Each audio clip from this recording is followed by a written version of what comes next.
estar. Cristo muy pronto vendrá. Un nuevo sol de un nuevo día va a brillar cuando regrese Jesús. Pronto vendrá, pronto vendrá. Cristo muy pronto vendrá. Pronto vendrá, pronto vendrá. Pronto Jesús volverá.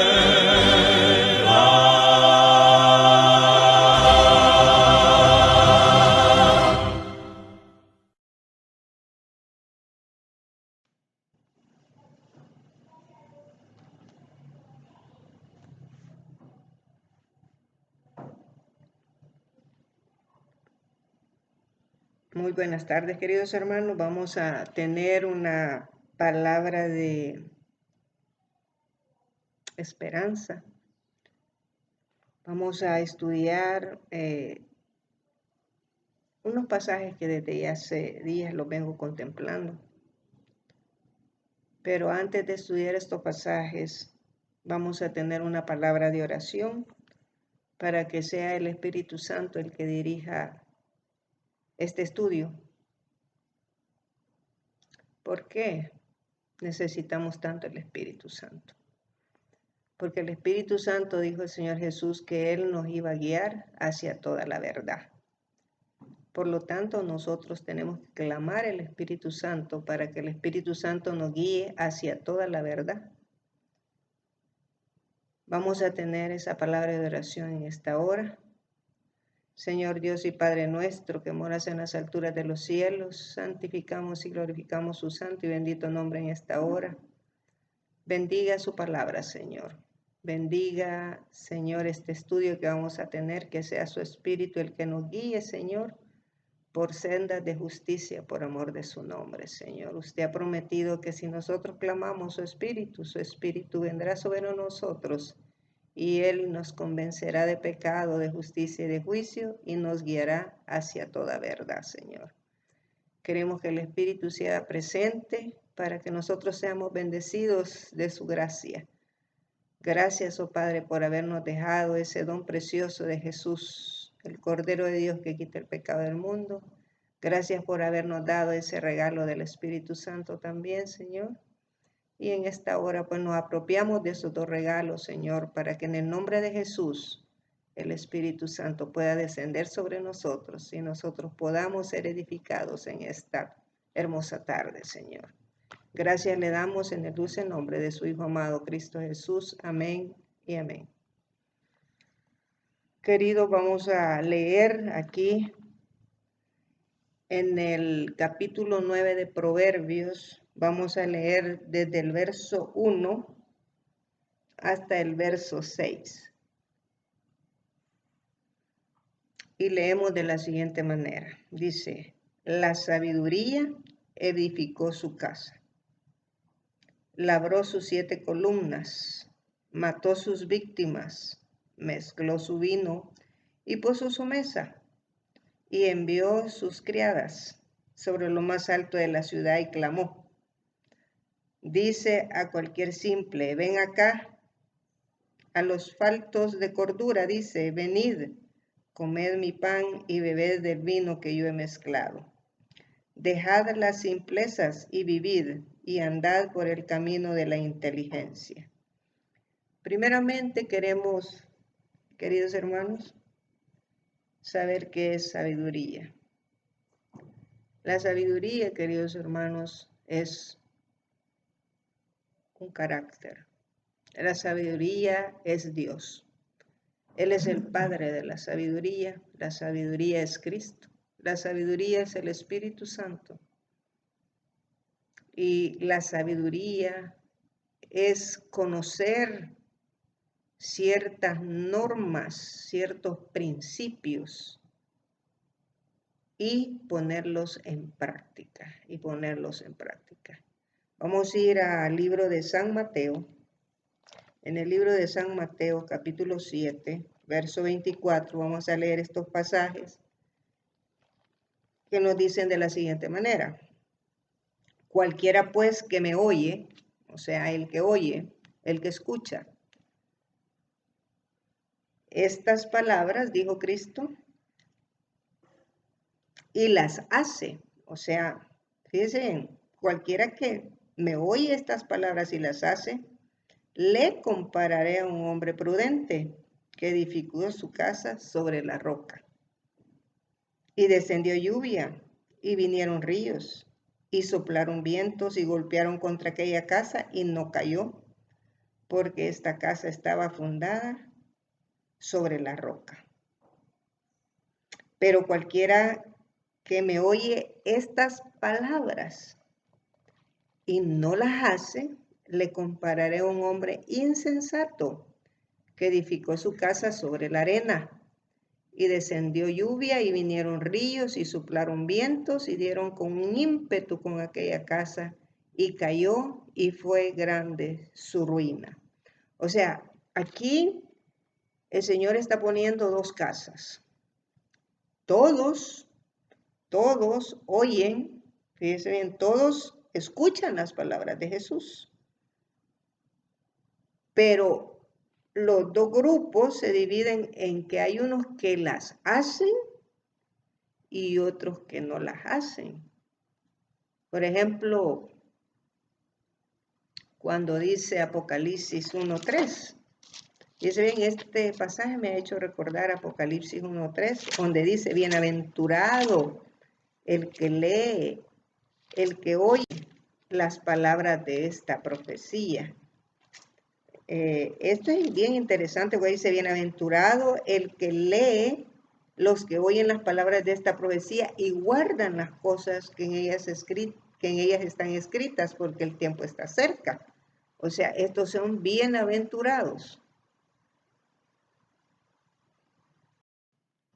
Este pasaje, queridos hermanos, nos está diciendo que es feliz, que es bienaventurado el que lee y los que oyen las palabras de esta profecía y guardan las cosas en ellas escritas.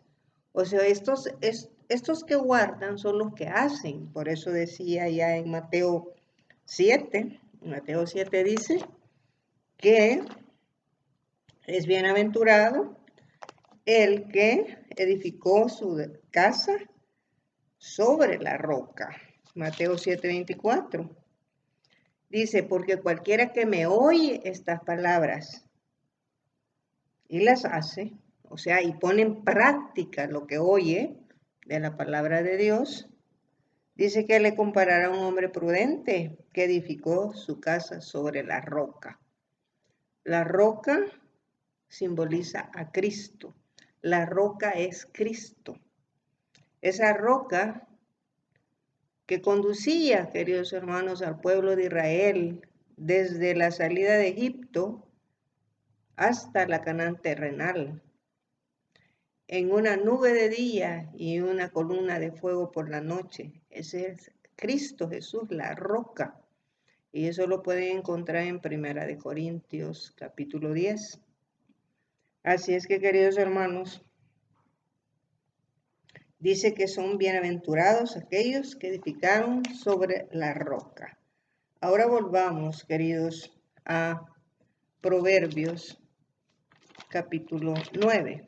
En Proverbios capítulo 9, seguimos leyendo allí, dice, la sabiduría edificó su casa. O sea, la sabiduría, ya sabemos que la sabiduría es Dios, la sabiduría es Cristo, la sabiduría es el Espíritu Santo. Es más, el apóstol Santiago dice que si a alguno le falta sabiduría, que se la demande a Dios. Si alguno está falto de sabiduría, dice, demándesela a Dios. Así es que ya sabemos, queridos hermanos, a dónde tenemos que ir si nos hace falta sabiduría. Y a mí me hace falta mucha sabiduría y creo que a muchos de nosotros nos hace falta mucha sabiduría. En el capítulo 1 de Santiago, verso 5 dice, y si alguno de vosotros tiene falta de sabiduría, pídasela a Dios, porque Dios es la fuente de sabiduría, el cual, dice, da a todos abundantemente y sin reproche, y les será dada. O sea, el Señor nos quiere dar sabiduría en abundancia. La sabiduría es el que oye las palabras de Dios y las lleva a la práctica, las practica. Creo que estamos de acuerdo en eso. Volvamos a Proverbios capítulo 9. Dice que esa sabiduría edificó su casa. Esa sabiduría, queridos hermanos, dice el capítulo 2 de Proverbios, verso 2 dice aquí, haciendo estar atento tu oído a la sabiduría. O sea, nosotros debemos tener atento nuestro oído a la sabiduría. Todo lo que nos diga Dios, debemos de estar atentos a oír a Dios y a poner en práctica todas esas palabras que Dios nos habla. Así es que en Mateo 13, yo les quiero tocar este capítulo de Mateo 13, antes de irme a Proverbios. En Mateo capítulo 13 dice algo bien peculiar.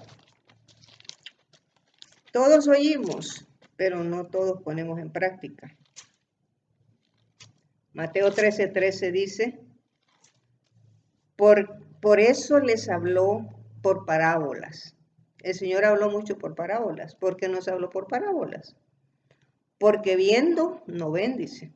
O sea, teniendo ojos, no vemos, somos ciegos, como la Odisea, que es ciega, capítulo 3 de Apocalipsis. Y oyendo, teniendo oídos, no oyen, o sea, no escuchamos. O sea, oír es una cosa y escuchar, poner en práctica es otra cosa. Dice, por eso no entienden. Así es que, queridos hermanos, volvamos a Proverbios 9, porque estamos estudiando Proverbios 9, versículo 1 del 6, y dice, la sabiduría edificó su casa. O sea, ¿recuerdan Mateo 7? Bienaventurado el que edificó su casa sobre la roca, porque vinieron vientos, tempestades, huracanes, terremotos, virus, bacterias, todo. Y la casa permaneció porque fue edificada sobre la roca. Y dice, la sabiduría edificó su casa, o sea, la edificó. ¿Y sobre qué la edificó? ¿Sobre qué edificó su casa? Dice que labró 7 columnas. Labró 7 columnas, fíjense bien. Y, bueno, quedémonos ahí, labró sus 7 columnas. La Iglesia Adventista del Séptimo Día, queridos hermanos,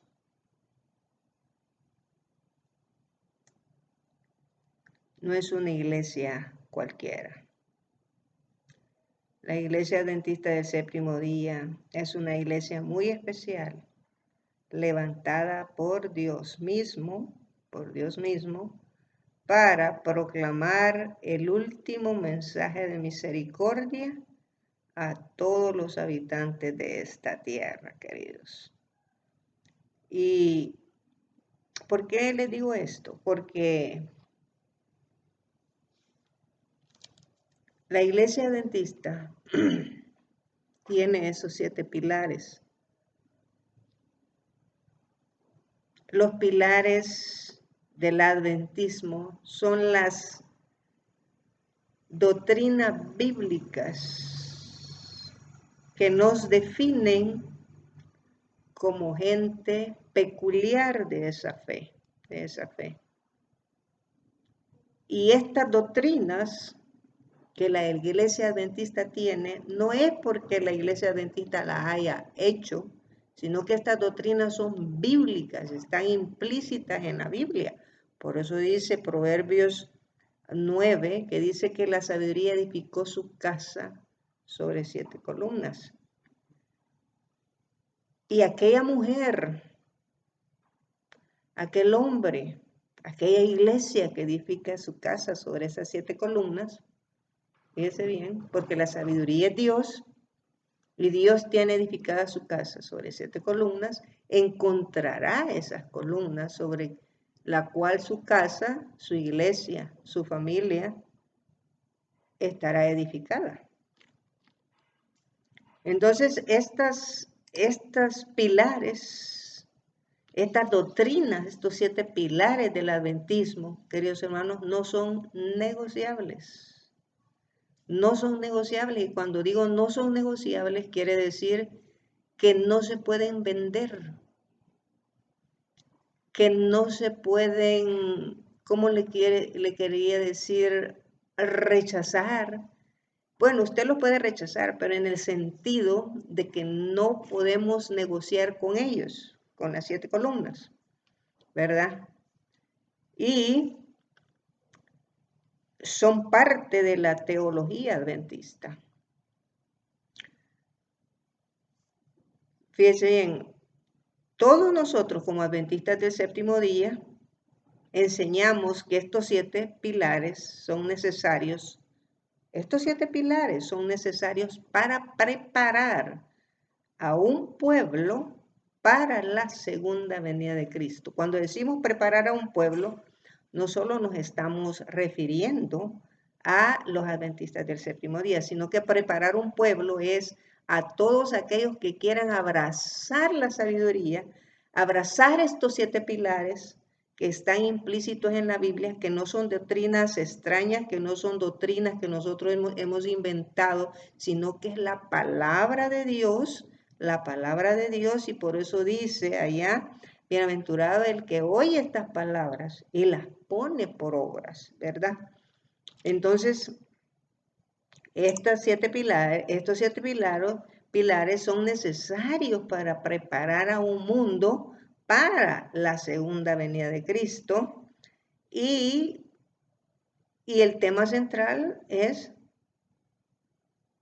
la misión que se nos ha encomendado. Por tanto, id y predicad este evangelio a toda criatura, pueblo, lengua y nación, enseñándoles a que se bauticen en el nombre del Padre, del Hijo y del Espíritu Santo.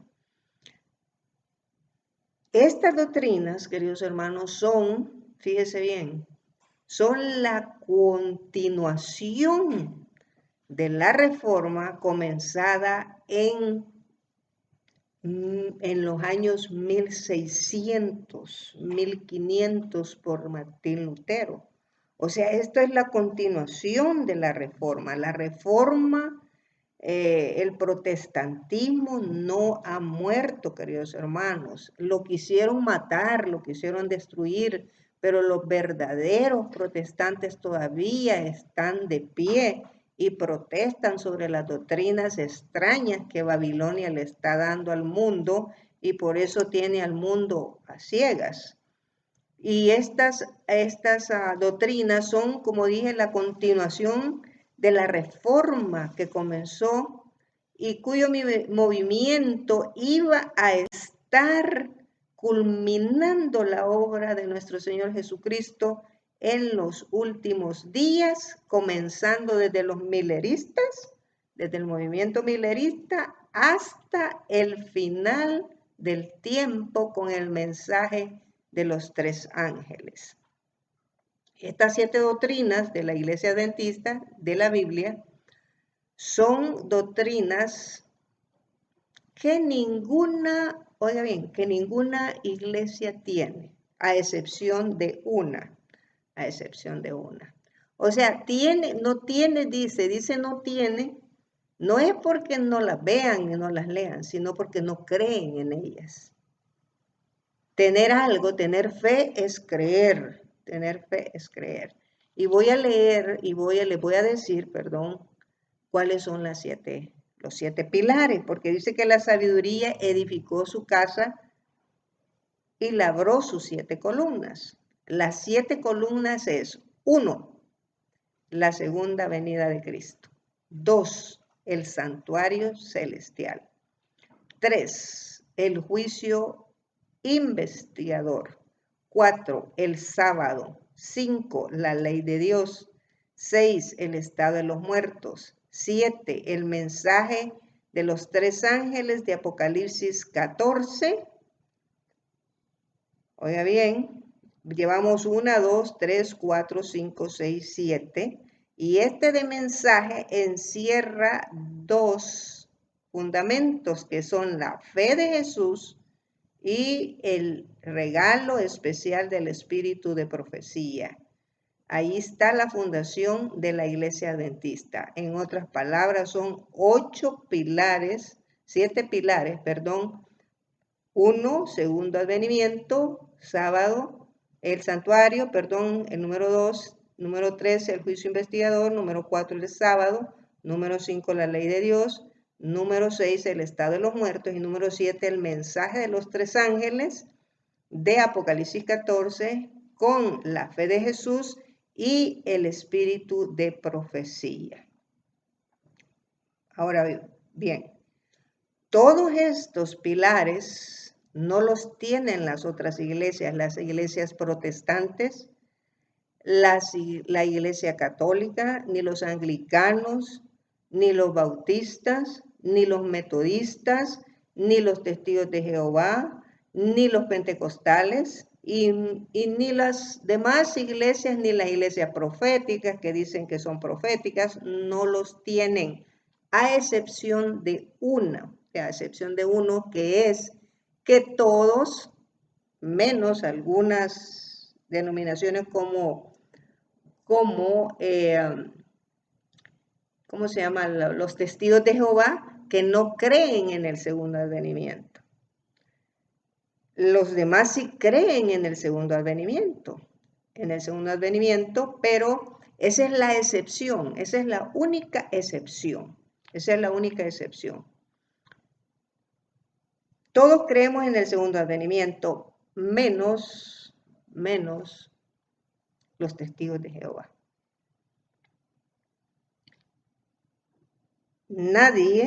Ninguna denominación cree en el santuario celestial. Ninguna denominación cree en el juicio investigador. Ninguna denominación cree que el sábado es el día de reposo. Solamente los adventistas, algunos bautistas y algunos que están queriendo abrazar la luz. Ninguna denominación cree en la ley de Dios, porque todos dicen que la ley de Dios está abolida.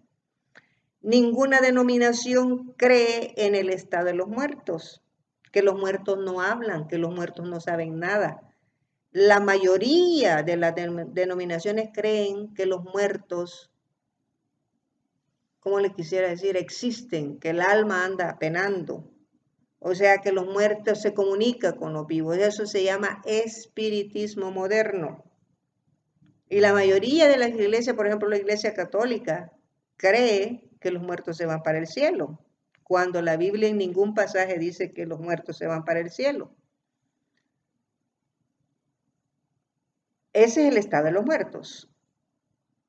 El mensaje de los 3 ángeles, ninguna denominación, ninguna, y no lo digo por orgullo ni por jactancia, sino con la humildad y con el respeto que se merece la palabra de Dios, lo digo.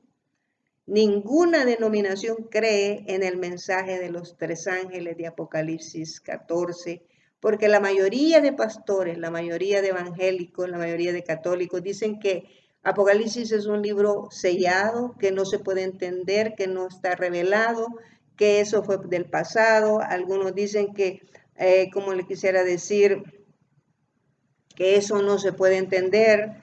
Y la mayoría de los evangélicos dicen que ellos no pueden explicar porque el Señor no ha dado luz sobre estos temas.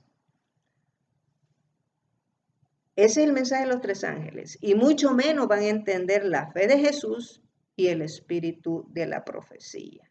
Son la verdadera iglesia de Dios. Es así como la iglesia adventista está fundada, queridos hermanos. Y la iglesia adventista nació en el corazón de Dios en los años de 1844 bajo el movimiento milerista. El movimiento milerista, después del chasco, llevó al nacimiento del movimiento adventista, después del chasco que se llevaron los mileristas. Así es que esa es la historia y esos son los 7 pilares en el cual está fundada la iglesia adventista del séptimo día. Ahora bien, fíjense bien, vamos a ir por partes. Vamos a ir por partes. La segunda venida. La segunda venida de Cristo, queridos hermanos, es algo innegable. Nadie puede negar que el Señor viene pronto. Y ahora que estamos viviendo en estos días, ¿cómo le quise decir? Finales, donde estamos viendo el cumplimiento total de todas las profecías, mucho menos ahora. El segundo advenimiento está ¿cómo se llama? Delineado en toda la palabra de Dios. Pero yo no me voy a detener ahí en el segundo advenimiento, porque no terminaría ahora, porque si yo voy desglosando punto por punto, solo voy a decir algunas cosas importantes. Si yo voy desglosando punto por punto, entonces no me alcanzaría el tiempo, para explicar todas estas cosas, ¿verdad? Así es que vamos a ir, queridos hermanos, ya dijimos que el segundo advenimiento dice la palabra de Dios, dice claramente, dice en Apocalipsis 1:7, dice, he aquí que vienen las nubes y todo ojo le verá. Y eso es lo que estamos esperando, que Él venga en las nubes y todo ojo le vea. Ahora bien, con el asunto del santuario, ¿por qué las otras iglesias no pueden entender estas doctrinas que son fundamentales, que son el fundamento de la sabiduría que edificó su casa sobre 7 columnas? El santuario celestial. Cuando Cristo murió en la cruz del Calvario, queridos hermanos, Él murió, resucitó. Después de su resurrección, Él estuvo aquí con sus discípulos, fíjense bien, 40 días y 40 noches. Él les apareció. Estuvo con ellos, confortándolos. Ahora bien, cuando Él se va para el cielo, Él entra directamente al lugar santo, a llevar a cabo una obra de intercesión.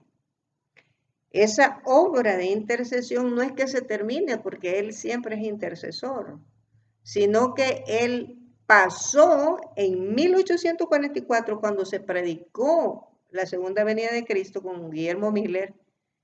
Cuando fue el chasco, no era como Miller pensaba que Cristo vendría a la tierra, a purificar la tierra, sino que Él pasaba del lugar santo, que es el primer departamento,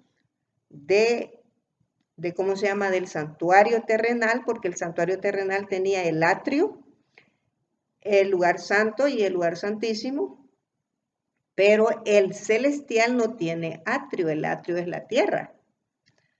En el celestial solo está el lugar santo y el lugar santísimo. Entonces Cristo, cuando se fue para el cielo y lo recibieron, entró en el lugar santo para llevar a cabo la obra de intercesión.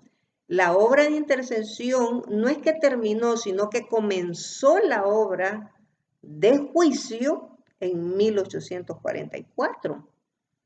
En 1844, según la profecía de Daniel 8:14, que dice hasta 2300 tardes y mañanas y el santuario será purificado. O sea, en esa obra de juicio el Señor está purificando el santuario. ¿Por qué tiene que ser purificado el santuario? Porque el santuario tiene que estar libre de pecado. ¿Cuál santuario va a ser purificado? Nuestro templo, que es morada, nuestro cuerpo, que es morada y templo del Espíritu Santo. Ese es el santuario que tiene que ser purificado, porque nosotros no vamos a entrar con pecado ahí en el cielo. Tenemos que lograr la victoria sobre nuestros pecados, porque Cristo dice que fue tentado en todo y no pecó. Él es nuestro modelo. Entonces, ese es el segundo pilar, el santuario celestial. Nadie lo entiende porque no lo han estudiado, no quieren abrir sus ojos. El Señor ha prometido que todo aquel que investigue, que escudriñe la palabra de Dios, Él lo va a guiar hacia toda la verdad a través del Espíritu Santo. Entonces el Señor guía a esos hijos que son fieles, que son estudiosos, que quieren conocer la verdad, no para debatir, no para mostrar que sabemos más, no, para enseñar, para preparar a un mundo para la segunda venida de Cristo. Tenemos el tercer pilar, que es el juicio investigador. El juicio investigador está conectado directamente al santuario, porque el juicio investigador comienza en 1844, empieza a investigar cada caso el Señor, cada caso está siendo investigado, están siendo escudriñados los libros de cada quien. Cada ser humano tenemos un folder ahí en el cielo de todos los pecados que hemos cometido, de las cosas que hemos hecho, ya sean buenas o sean malas, y conforme a ese, ¿cómo le quisiera decir?, folder que tenemos, el Señor va a dictar una sentencia. Ese es el juicio investigador. El juicio investigador termina cuando se cierra el tiempo de gracia. Allí termina el juicio investigador. Cuando el Señor dice, cuando el ángel regresa, el ángel de la misericordia regresa y le dice, ya tus hijos están numerados y sellados. El Señor dice, aquí terminó todo, aquí terminó todo. Entonces se cierra el tiempo de gracia. La otra doctrina que ninguna iglesia quiere aceptar porque no son sabios, no abrazan la sabiduría, porque el necio en su corazón dice, no hay Dios, dice el Salmo 14.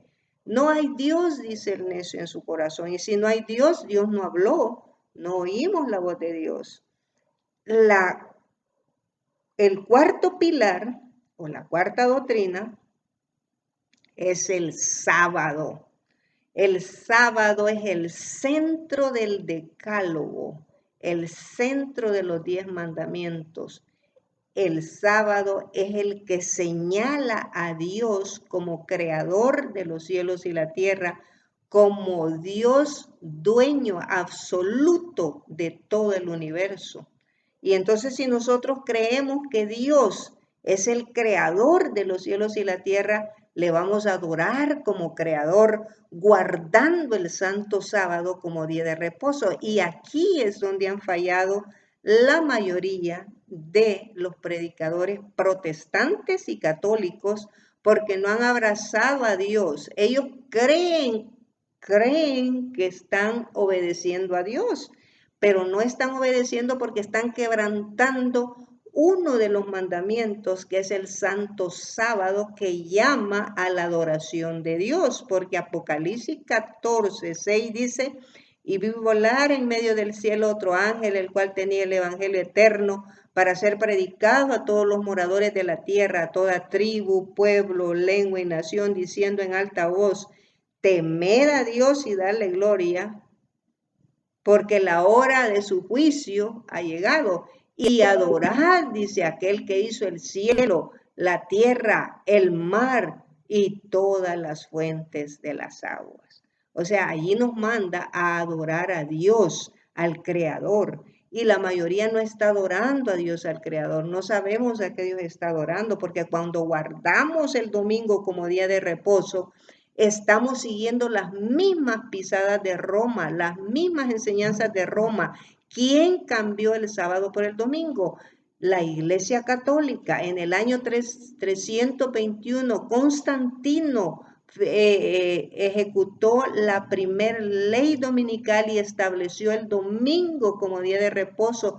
Por eso es que el Señor dice, este pueblo de labios me honran, guardando mandamientos de hombres, porque el domingo como día de reposo es un mandamiento de hombre, no es el mandamiento de Dios.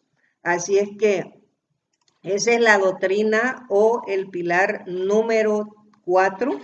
El pilar número 5, que es la ley de Dios, es otro problema, porque la mayoría de los pastores evangélicos y católicos no exaltan la ley de Dios porque quebrantan el sábado como día de reposo y le dicen a la gente que ya no es necesario guardar el sábado, que estamos en el tiempo de la gracia. Óiganme, queridos hermanos, no crean en palabra de hombre, crean en la palabra de Dios, escudriñen las escrituras.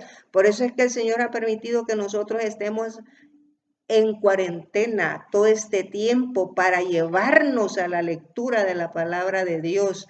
Y no es que Él haya traído esto, Él ha permitido, pero Él está hablando a los corazones para que ya ningún pastor desvíe las ovejas. Él quiere ser el pastor, el único pastor del rebaño.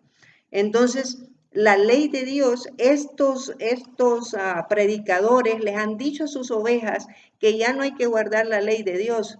Óigame, querido hermano, no escuche la voz de Satanás, escuche la voz de Dios, porque si usted no guarda la ley de Dios, usted es un transgresor de la ley y dice que la paga del pecado es muerte, mas la dávida de Dios es vida en Cristo Jesús, Dios nuestro. Si usted no guarda el día de reposo, que es el santo sábado, es mejor que empiece a planear o a pedirle a Dios que le ayude a guardar el santo sábado para honrarle, para glorificarle, para reconocerle como creador de los cielos y la tierra, porque solo aquel que reconozca a Dios como el creador de los cielos y la tierra y lo acepte y se convierta de sus maldades, se convierte en una nueva criatura en Cristo, recibirá el sello de Dios. Y el sello de Dios es el santo sábado, junto con todas las verdades, será sellado por Dios, porque la marca de la bestia es el día domingo. No estoy diciendo que ya tienen la marca de la bestia, no. Están bajo la marca de la bestia todos los que guardan el día domingo como día de reposo, porque ustedes van a ser testigos en los últimos días que la batalla que se está librando entre el bien y el mal nos llevará al último gran conflicto entre las leyes de los hombres y la ley de Dios, aboliendo la ley de Dios, primeramente el santo sábado como día de reposo, y poniendo una ley que obligue a todas las gentes a ir a adorar a Dios en día domingo. Pero los hijos de Dios, esos hijos que aman a Dios, se mantendrán firmes. Y esos son los 144,000 que van a tener el sello de Dios en sus frentes, guardando el sábado como día de reposo, reconociendo la autoridad de Dios, que Él es el único creador de los cielos y la tierra. Así es que les hacemos un llamado a todos los hermanos, a todos los pastores, a todos aquellos que están predicando que no se debe de guardar los mandamientos de Dios, de la ley de Dios, que dejen de escuchar esas doctrinas de demonios, porque el demonio quiere que nosotros no guardemos la ley de Dios, porque él tiene un conflicto con la ley de Dios. Él fue el primer apóstata, el que se rebeló contra las leyes divinas, por lo tanto quiere llevar al mundo a rebelarse contra la ley de Dios. Así es que esa es la doctrina número 1, 2, 3, 4, 5. Y ahora vamos con la doctrina sexta, 1, 2, 3, 4, 5. La sexta es el estado de los muertos. El estado de los muertos, yo les voy a decir algo. Hay dos errores capitales que se van a cometer en los últimos días. Y estos errores capitales son la santidad del domingo, fíjese bien, y el estado de los muertos. El estado de los muertos es el espiritismo moderno. Creer que los muertos están vivos, eso es espiritismo. Cuando la palabra de Dios nos dice en Eclesiastés nos dice que dice, aún hay esperanza para todo aquel que vive, porque los muertos no saben nada de nada. Dice que su amor, su envidia, su odio fenecieron ya no tienen parte de nada de lo que se hace debajo del sol. Cuando uno se muere, entra a un estado como que se duerme y ya no tiene conciencia de nada. Eso es la muerte.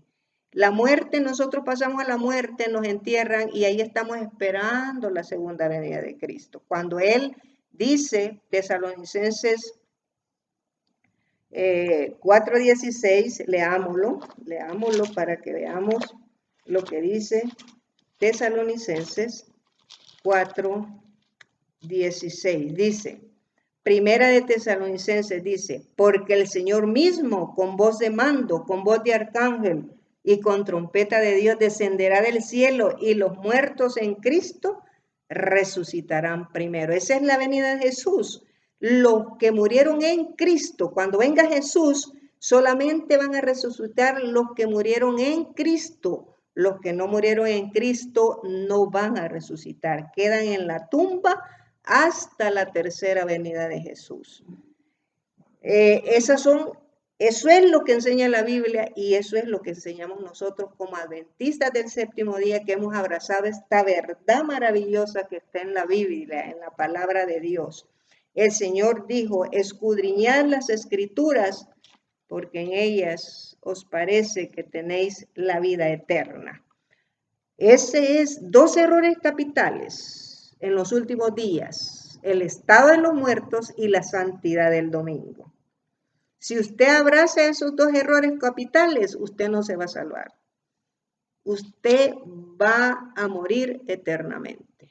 Pero si usted abraza a Cristo como el creador de los cielos y la tierra, guardando el santo sábado y no creyendo en doctrinas espiritistas y creyendo en todo lo que dice la palabra de Dios, tenga asegurado que el Señor lo va a cubrir en sus brazos de amor y el Señor lo va a salvar. Convertido, claro, convertido, no solo es creer por creer, no, aquí necesitamos pasar por el nuevo nacimiento, queridos hermanos.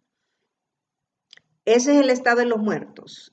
Y el séptimo pilar es el mensaje de los 3 ángeles, queridos hermanos. El mensaje de los 3 ángeles es un mensaje que solamente, fíjese bien, que solamente lo tiene la iglesia verdadera de Dios. Vamos a leerlo, fíjese bien, vamos a leerlo. Lo que estoy diciendo lo voy a comprobar. Solo la iglesia verdadera de Dios tiene este mensaje. Apocalipsis 12:17 dice, Apocalipsis 12:17 dice, entonces el dragón es Satanás, se llenó de ira,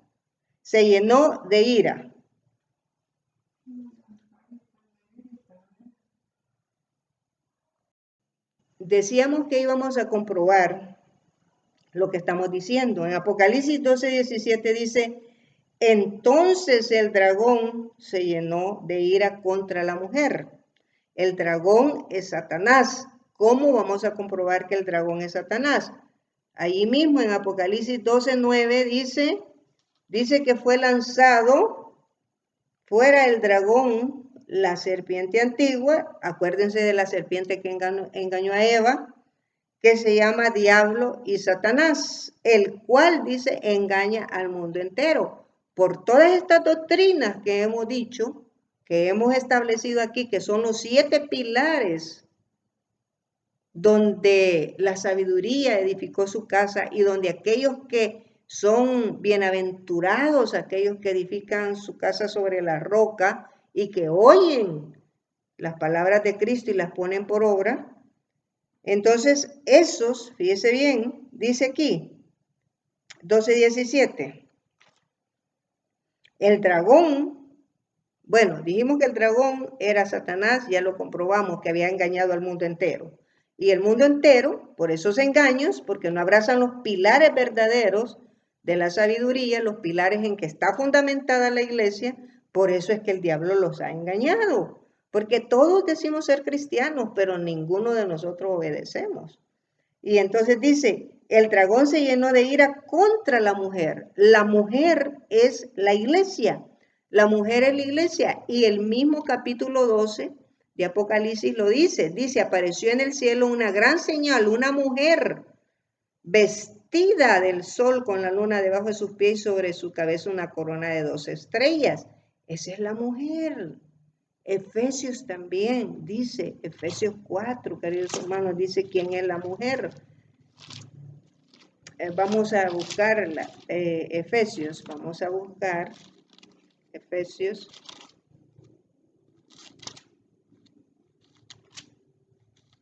Efesios dice Efesios 5, perdón, Efesios 5 dice, porque el marido es la cabeza de la mujer, así como Cristo es cabeza de la iglesia. O sea que compara a la iglesia con una mujer, la cual es su cuerpo y él es su salvador. ¿Ya? Efesios 5, verso 23. Volvamos a Apocalipsis 12. Apocalipsis 12, 17 dice que el dragón se llenó de ira contra la mujer. Contra la mujer. 12:17 dice, se llenó de ira contra la mujer, o sea, con la mujer tiene ira, y se fue a hacer guerra, o sea que el dragón tiene ira contra la mujer, pero se va y hace guerra contra el resto de la descendencia de ella, o sea que la mujer tiene un remanente, la mujer tiene un remanente. Y ese remanente son los que guardan los mandamientos de Dios y tienen el testimonio de Jesús. Y tienen el testimonio de Jesucristo, queridos hermanos. Entonces el mensaje de los tres ángeles es un mensaje que ninguna iglesia puede entender, ninguna iglesia puede explicar, nadie puede explicarlo. Solamente aquellos hijos que son los hijos de Dios, adventistas del séptimo día, que Dios les ha dado el don profético de explicar las escrituras a un mundo que perece en la oscuridad. Hasta hoy en día, muchos nos habían tenido de teóricos conspiratorios, de que solo andábamos predicando cosas que no iban a pasar, pero ya el mundo está creyendo, queridos hermanos, porque por eso el Señor ha permitido que todas estas cosas vengan para que todo salga a la luz y la gente tenga la oportunidad de creer en este mensaje. Así es que la iglesia remanente tiene estas dos características. Guarda los mandamientos de Dios y tiene el espíritu de la profecía. Esta iglesia está compuesta por verdaderos hijos de Dios, nacidos de nuevo, queridos hermanos, y como la apostasía se ha regado en todo el mundo, hasta en la iglesia adventista, pues el Señor tiene un remanente fiel, todavía conserva un remanente fiel. Así es que vamos a tratar de ver qué es la fe de Jesús, que son los dos distintivos que tiene este remanente. La fe de Jesús es algo que nosotros necesitamos en estos días. La fe de Jesús. ¿Qué fe tuvo Jesús, queridos hermanos? Esa fe, él se aferró a su Padre y todo lo que él hacía lo hablaba con su Padre. Nosotros, es algo que nosotros debemos de guardar, la fe de Jesús. Esa fe de Jesús, queridos hermanos, nosotros tenemos que tener fe y en el Nuevo Testamento nos describen muchas cosas, el Nuevo Testamento, que son requerimientos, por ejemplo, el requerimiento del arrepentimiento, el requerimiento de la fe, del bautismo, El requerimiento de la Santa Cena, que nosotros practiquemos la Santa Cena lavándonos los pies, eso que Cristo practicó aquí con sus discípulos.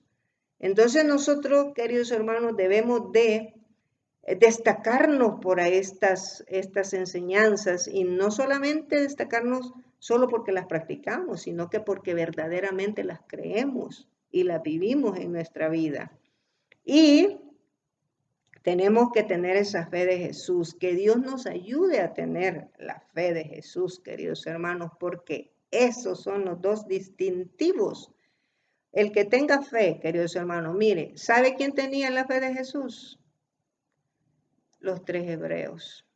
Cuando el rey los amenazó, que los iba a echar en el horno de fuego, si no se retractaban a adorar la imagen que él había creado, y los hebreos le dijeron, sepas, oh rey,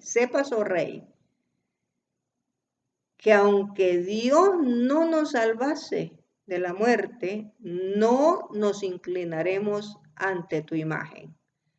Al único que adoramos es a Dios, porque Dios es el único creador de los cielos y la tierra. Eso es tener fe, queridos hermanos. Eso es tener una fe inquebrantable, una fe que no nos va a desplomar, que no nos va a dejar. Y Jesús va a estar con nosotros, porque el Señor necesita hombres fieles, hombres que sean como el acero. Necesitan que estén edificados sobre la roca, sobre la roca. Estas son las verdaderas enseñanzas de la Biblia, queridos hermanos.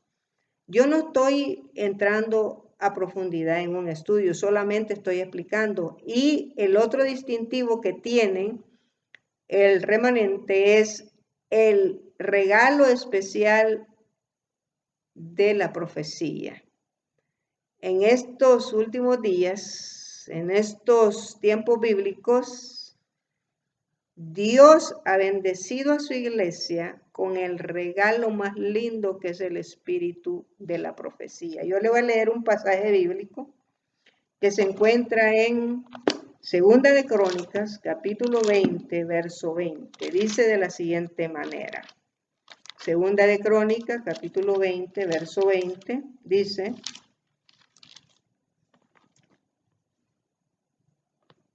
y cuando se levantaron por la mañana, ¿quiénes se levantaron por la mañana? Los 2 reyes.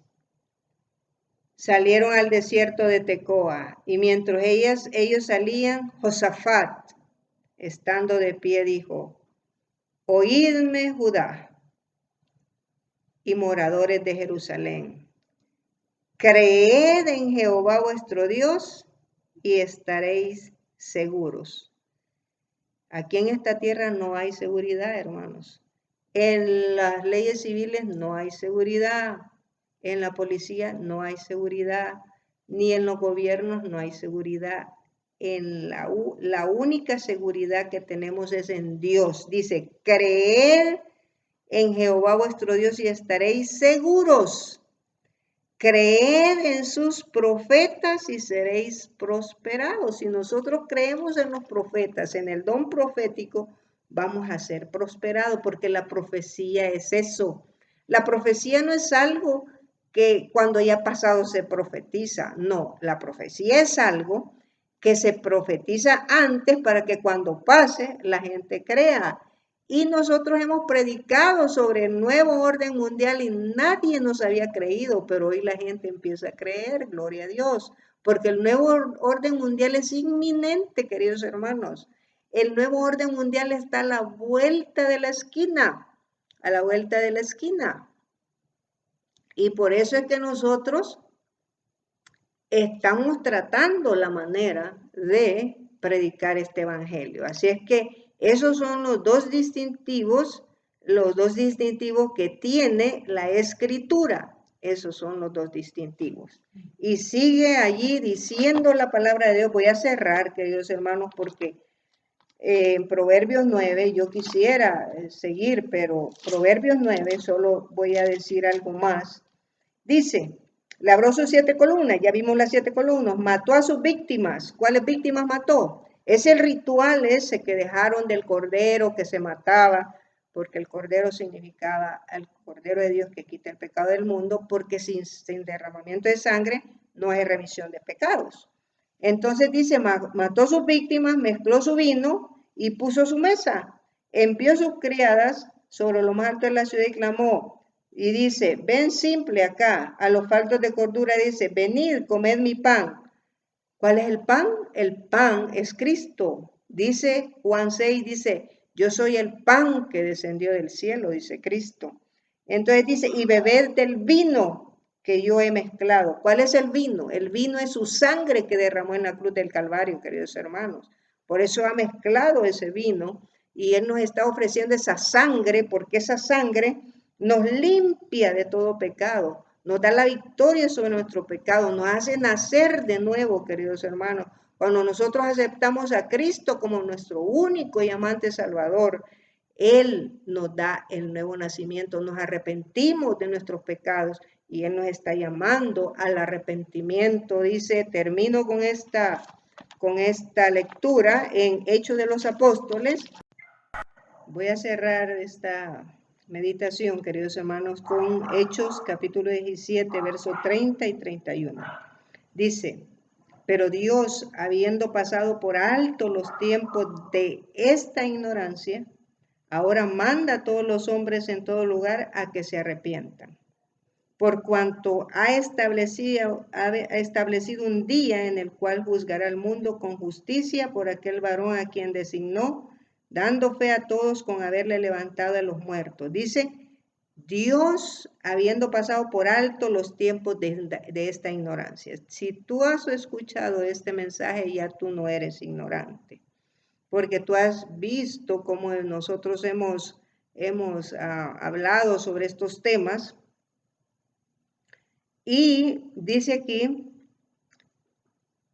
que Él ha pasado por alto el tiempo de la ignorancia, pero ahora dice, manda a todos los hombres a que se arrepientan. ¿Qué es un arrepentimiento? El arrepentimiento, queridos hermanos, es para perdón de pecados. El arrepentimiento porque dice que el pecado es la transgresión de la ley. O sea, si nosotros transgredimos la ley, eso es pecado. La ley, los 10 mandamientos. Si nosotros transgredimos el sábado, nosotros somos pecadores, estamos contados con los pecadores. Aunque nosotros pensamos que estamos bien, que somos cristianos. Pero dice que Él dice que ha pasado por alto los tiempos de la ignorancia. Pero cuando la luz llega a ti y tú no abrazas la luz, ahí hay problemas. El Señor nunca nos va a castigar por haber creído en un error, en una mentira. El Señor nos va a castigar por haber rechazado la verdad. Porque la verdad es Cristo, la verdad es el Espíritu Santo, y el Espíritu Santo es el que nos conduce hacia toda la verdad. Así es que, queridos hermanos, vamos a tener una palabra de oración para cerrar esta meditación y que el Señor te guíe a ti y me guíe a mí hacia toda la verdad y que nosotros podamos nacer de nuevo y formar parte de ese séquito maravilloso que va a entrar en las mansiones celestiales muy pronto. Querido Dios y amante Padre, alabamos y glorificamos su santo y bendito nombre en esta hora, Señor. Gracias por habernos acompañado, Señor. Perdone nuestros pecados, Señor. Ayúdenos a tener esa victoria para que usted nos pueda santificar y que nosotros podamos reflejar el carácter de Cristo, Señor. Gracias le damos por su palabra, porque su palabra es la que nos santifica. Dice Juan 17:17, santifícalos en tu verdad. Tu palabra es verdad. Señor, denos una tarde y una noche reposadora en esta hora, porque se lo pedimos en el dulce nombre de su Hijo amado Cristo Jesús. Amén y amén.